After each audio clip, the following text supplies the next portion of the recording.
ನಮಸ್ಕಾರ ಸ್ನೇಹಿತರೆ, welcome to my channel. ನನ್ನ ಹೆಸರು ಮಂಜುನಾಥ್ ಜಾಲಿಮರ. ಚೈನಾ ಭಾರತದ ಭೂಭಾಗವಾಗಿರೋ ಅರುಣಾಚಲ ಪ್ರದೇಶವನ್ನ ನಮ್ದೇ ಅಂತ ಕ್ಲೈಮ್ ಮಾಡುತ್ತಿದೆ. ಮೊದ್ಲಿಂದನೂ ಕ್ಲೈಮ್ ಮಾಡ್ಕೊಂಡು ಬರ್ತಾ ಇದೆ. ಆದ್ರೆ ಅದಕ್ಕೆ ತಕ್ಕಂತೆ ಇವಾಗ ಒಂದು ಇನ್ಸಿಡೆಂಟ್ ಕೂಡ ಆಗಿದೆ. ಏನಂತಂದ್ರೆ, ಅರುಣಾಚಲಕ್ಕೆ ಸಂಬಂಧಪಟ್ಟ ಒಂದು ಮಹಿಳೆ UK ಅಲ್ಲಿ ಕೆಲಸ ಮಾಡ್ತಾ ಇರ್ತಾರೆ. ಅವರ ಹೆಸರು ಪ್ರಮಾ ದೋಂಗ್ತಕ್ ಅಂತ. ಇವರು ಯಾವ್ದೋ ಕೆಲಸದ ಮೇಲೆ ಜಪಾನ್ಗೆ ಹೋಗ್ಬೇಕಾಗಿರುತ್ತೆ. ಜಪಾನ್ಗೆ ಹೋಗ್ಬೇಕಾದ ಸಮಯದಲ್ಲಿ ಇವರು UK ಇಂದ ಹೊರಡ್ತಾರೆ. ಇದೇ ತಿಂಗಳಲ್ಲಿ ಆಗಿರೋದು ಇದು. UK ಇಂದ ಹೊರಡ್ತಾರೆ. ಚೀನಾದ ಶಾಂಘೈ ಏರ್ಪೋರ್ಟ್ ನಲ್ಲಿ ಅವರು ಟ್ರಾನ್ಸಿಟ್ ಆಗ್ಬೇಕಂದ್ರೆ ಯಾವ ತರ ಅಂದ್ರೆ, ಅಲ್ಲಿ ಫ್ಲೈಟ್ ಚೇಂಜ್ ಮಾಡ್ಕೊಂಡು ಜಪಾನಿಗೆ ಹೋಗ್ಬೇಕು. ಅಲ್ಲಿ ಏನಾಗುತ್ತಂದ್ರೆ, ಶಾಂಘೈ ಏರ್ಪೋರ್ಟ್ ನ ಅಧಿಕಾರಿಗಳು ಪಾಸ್ಪೋರ್ಟ್ ಚೆಕ್ ಮಾಡ್ತಾರೆ. ಚೆಕ್ ಮಾಡಿದಾಗ ಅವರು ವೇಟ್ ಮಾಡಕ್ ಹೇಳ್ತಾರೆ. ಅವ್ರನ್ನ ಯಾರನ್ನ, ಪ್ರೇಮಾ ದೋಂಗ್ತಕ್ನ ವೇಟ್ ಮಾಡಕ್ ಹೇಳ್ತಾರೆ. ಇವರು ಸತತ 20 ಗಂಟೆಗಳ ಕಾಲ ಅಲ್ಲೇ ವೇಟ್ ಮಾಡಿದ್ದಾರೆ. ಇದ್ರ ಬಗ್ಗೆ ಡೀಟೇಲ್ಸ್ ಆಗಿ ಎಕ್ಸ್ಪ್ಲೇನ್ ಮಾಡ್ತೀನಿ. ಆದ್ರೆ ಅದಕ್ಕೂ ಮೊದಲು ನೀವಿನ್ನು ನಮ್ಮ ಚಾನಲ್ ಅನ್ನ ಸಬ್ಸ್ಕ್ರೈಬ್ ಮಾಡಿಲ್ಲ ಅಂದ್ರೆ ದಯವಿಟ್ಟು ಸಬ್ಸ್ಕ್ರೈಬ್ ಮಾಡ್ಕೊಳ್ಳಿ. ಇಂಥ ಇಂಟರ್ನ್ಯಾಷನಲ್ ಸ್ಟೋರಿಗಳು ತುಂಬಾ ಇಂಟ್ರೆಸ್ಟಿಂಗ್ ಆಗಿರುತ್ತೆ. ಹಾಗೆ ಶೇರ್ ಮಾಡಿ ವಿಡಿಯೋನ. ಪ್ರಮಾ ದೋಂಗ್ತಕ್ ಈ ಮಹಿಳೆ UK ಅಲ್ಲಿ ಕೆಲಸ ಮಾಡ್ತಾ ಇರ್ತಾರೆ. ಇವರು ಯಾವುದೋ ಕೆಲಸದ ಮೇಲೆ ಜಪಾನ್ಗೆ ಹೋಗ್ಬೇಕಾಗಿರುತ್ತೆ. ಇವರು UK ಇಂದ ಜಪಾನ್ಗೆ ಹೊರಡ್ತಾರೆ. ಚೀನಾದಲ್ಲಿ ಫ್ಲೈಟ್ ಚೇಂಜ್ ಮಾಡಬೇಕಾಗಿರುತ್ತೆ. ಅಲ್ಲಿನ ಏರ್ಪೋರ್ಟ್ ಅಧಿಕಾರಿಗಳು, ಚೀನಾದ ಶಾಂಘೈನ ಏರ್ಪೋರ್ಟ್ ಅಧಿಕಾರಿಗಳು ಇವರ ಪಾಸ್ಪೋರ್ಟ್ ಅನ್ನು ಚೆಕ್ ಮಾಡಿದ ಮೇಲೆ, ನೀವು ಅರುಣಾಚಲ ಪ್ರದೇಶದವರು ಇಂಡಿಯಾದ ಪಾಸ್ಪೋರ್ಟ್ ಅನ್ನು ಏಕೆ ಹೊಂದಿದ್ದೀರಿ ಅಂತ ಕ್ವಶನ್ ಮಾಡ್ತಾರೆ ಇವ್ರ ಮೇಲೆ.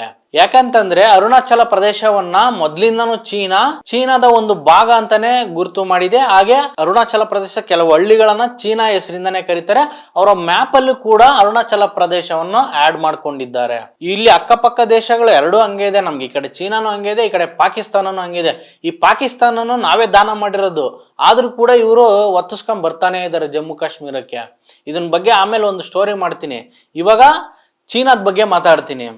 ಈ ಪ್ರಮಾ ದೋಂಗ್ತಕ್ ಹೋದ್ರಲ್ಲ, ಏರ್ಪೋರ್ಟ್ ಅಧಿಕಾರಿಗಳು ಚೆಕ್ ಮಾಡ್ತಾರೆ. ಅವ್ರ ಮೇಲಿನ ಅಧಿಕಾರಿಗಳಿಗೆ ತಿಳಿಸ್ತಾರೆ. ಪ್ರಮಾ ದೋಂಗ್ತಕ್ ನ ಸತತ 20 ಗಂಟೆಗಳ ಕಾಲ ಶಾಂಘೈ ಏರ್ಪೋರ್ಟ್ ನಲ್ಲಿ ಕೂರಿಸಿದ್ದಾರೆ. ಏಕೆ ಅಂತಂದ್ರೆ, ಅರುಣಾಚಲ ಪ್ರದೇಶ ಚೀನಾಕ್ಕೆ ಸೇರಿದ್ದು ಅಂತ, ನೀವು ಇಂಡಿಯಾದ ಪಾಸ್ಪೋರ್ಟ್ ಅನ್ನು ಏಕೆ ಹೊಂದಿದ್ದೀರಿ ಅಂತ ಹೇಳ್ಬಿಟ್ಟು ಇವರನ್ನ ಅಲ್ಲೇ ಕೂರಿಸ್ತಾರೆ. ಸತತ 20 ಗಂಟೆಗಳ ಕಾಲ ಕೂರಿಸ್ತಾರೆ. ಅದೇ ಚೀನಾ ಅಧಿಕಾರಿಗಳು ಮೇಲಿನ ಅಧಿಕಾರಿಗಳಿಗೆ ಫೋನ್ ಮಾಡಿ ಎಲ್ಲ ಹೇಳ್ತಾರೆ, ಇವ್ರನ್ನ ಅಲ್ಲೇ ಇಡಿ ಅಂತ ಹೇಳ್ತಾರೆ. ಸತತ ಒಂದು ಡೇ ಅಂದ್ಕೊಳ್ಳಿ, ಒಂದು ಡೇನ ಅಲ್ಲೇ ಕೂರಿಸ್ಬಿಟ್ಟಿದ್ದಾರೆ. ಅವ್ರಿಗೆ ಫ್ಲೈಟ್ ಕೂಡ ಮಿಸ್ ಆಗಿದೆ, ಬುಕ್ಕಿಂಗ್ ಎಲ್ಲ ಮಾಡಿರ್ತಾರೆ, ಅವ್ರಿಗೆ ದುಡ್ಡು ವೇಸ್ಟ್. ಅದೇಗೋ ಆ ಮಹಿಳೆ ಅಲ್ಲೇ ಕುತ್ಕೊಂಡು ಫೋನಿನ ಮುಖಾಂತರ ನಮ್ಮ ಇಂಡಿಯನ್ ಎಂಬಸಿಗೆ ಕಾಂಟ್ಯಾಕ್ಟ್ ಮಾಡಿದೆ, ಅವ್ರ ಹತ್ರ ಮಾತಾಡಿ ಆದ್ಮೇಲೆ ತಿರುಗಿ ದಿನ ಇನ್ನೊಂದು ಫ್ಲೈಟ್ಗೆ ಅಲ್ಲಿಂದ ಬಂದಿದ್ದಾರೆ. ಚೀನಾ ಇದೇ ಮೊದಲ ಸರಿ ಏನು ಈ ಭಾಗ ನಮ್ದು ಅಂತ, ಅರುಣಾಚಲ ಭಾಗ ನಮ್ದು ಅಂತ ಕ್ಲೈಮ್ ಮಾಡ್ತಿಲ್ಲ. ಮೊದ್ಲಿಂದನೂ ಅರುಣಾಚಲ ಪ್ರದೇಶ ಒಂದು ಚೀನಾದ ಭಾಗ ಅಂತಾನೆ ಇವ್ರು ಹೇಳ್ತಾ ಇದ್ದಾರೆ. Once upon A time Arunachal ಪ್ರದೇಶಕ್ಕೆ ಸಂಬಂಧಿಸಿದ IPS ಅಧಿಕಾರಿಗಳಾಗ್ಲಿ, IAS ಅಧಿಕಾರಿಗಳಾಗ್ಲಿ, ಅವರನ್ನು ಕೂಡ ಚೀನಾಗೆ ವಿಸಿಟ್ ಮಾಡ್ಬೇಕಂದ್ರೆ ಇವರಿಗೆ ಪಾಸ್ಪೋರ್ಟ್ ಕೊಡ್ತಿರ್ಲಿಲ್ಲ, ವೀಸಾ ಕೊಡ್ತಾ ಇರಲಿಲ್ಲ. ಇಂಡಿಯಾದ ಪಾಸ್ಪೋರ್ಟ್ ಇರ್ತಾ ಇತ್ತು, ಇವರಿಗೆ ವೀಸಾ ಕೊಡ್ತಾ ಇರಲಿಲ್ಲ. ಹಾಗೆ ಸ್ಪೋರ್ಟ್ಸ್ ಪರ್ಸನ್ ಯಾವ್ದಾದ್ರು ಸ್ಪೋರ್ಟ್ಸ್ ಇಂದಾನು ಹೋಗ್ಬೇಕಂತಂದ್ರೆ ಇವ್ರಿಗೆ ಸ್ಟೇಬಲ್ ವೀಸಾ ಕೊಡ್ತಾ ಇದ್ರು. ಸ್ಟೇಬಲ್ ವೀಸಾ ಅಂದ್ರೆ 15ರಿಂದ 30 ದಿನ, ಇಷ್ಟೇ, ಒಂದು ತಿಂಗಳ ಒಳಗಡೆ ಇರ್ತದೆ. ಈ ತರ ವೀಸಾನೇ ಕೊಡ್ತಾ ಇದ್ರು. ಇದಕ್ಕೆ ಸರಿಯಾಗಿ ಚೀನಾದ ಫಾರಿನ್ ಮಿನಿಸ್ಟರ್ ಮಾತಾಡಿದ್ದಾರೆ, ಕೇಳಿಸ್ಕೊಂಡು ಬನ್ನಿ. ಅದು ಅರುಣಾಚಲ ಪ್ರದೇಶ ನಮ್ದೇ ಅಂತ ಕ್ಲೈಮ್ ಮಾಡ್ತಾ ಇದ್ದಾರೆ. First of all, Zhejiang is China's territory. China never acknowledges the so-called Arunachal Pradesh illegally set up by India. As for the individual case you mentioned, we've learned that during the whole process, China's border inspection authorities have gone through the whole process in accordance with laws and regulations.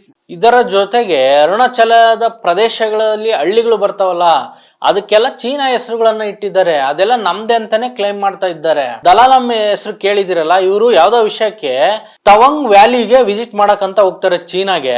ಇವ್ರಿಗೆ object ಮಾಡ್ತಾರೆ, ಅವ್ರನ್ನ ತಡೆದ ಅಲ್ಲೇ ನಿಲ್ಲಿಸ್ತಾರೆ, ನೀವು ಬರಬೇಡಿ ಅಂತ. ಈ ತರ ಎಲ್ಲ ಮಾಡ್ಕೊಂಡೇ ಬಂದಿದೆ ಮೊದ್ಲಿಂದನು ಚೀನಾ. ಇವ್ರನ್ನ ನಂಬಕ್ಕಾಗಲ್ಲ, ಯಾವಾಗ ಏನ್ ಮಾಡ್ತಾರೋ ಏನು ಅಂತ ಹೇಳಕ್ಕಾಗಲ್ಲ. ಚೀನಾದವರು ಅರುಣಾಚಲ ಪ್ರದೇಶವನ್ನು ಮೊದ್ಲಿಂದನೂ ನಮ್ದೇ ಅಂತಾನೆ ಕ್ಲೈಮ್ ಮಾಡ್ತಿದ್ದಾರೆ. ಇದೆಲ್ಲ ಇಂಟರ್ನ್ಯಾಷನಲ್ ಕೋರ್ಟ್ ಅಲ್ಲಿ ಡಿಸೈಡ್ ಆಗ್ಬೇಕು ಇದು ಯಾರ್ದು ಅಂತ. ಇದನ್ನ ಇವಾಗೆ ಬಗೆಹರಿಯುವಂತದ್ದಲ್ಲ, ಇದಕ್ಕೆ ತುಂಬಾ ದಿನಗಳ ಟೈಮ್ ಆಗುತ್ತೆ. ಕಾದ್ ನೋಡೋಣ ಏನಾಗುತ್ತೆ ಅಂತ.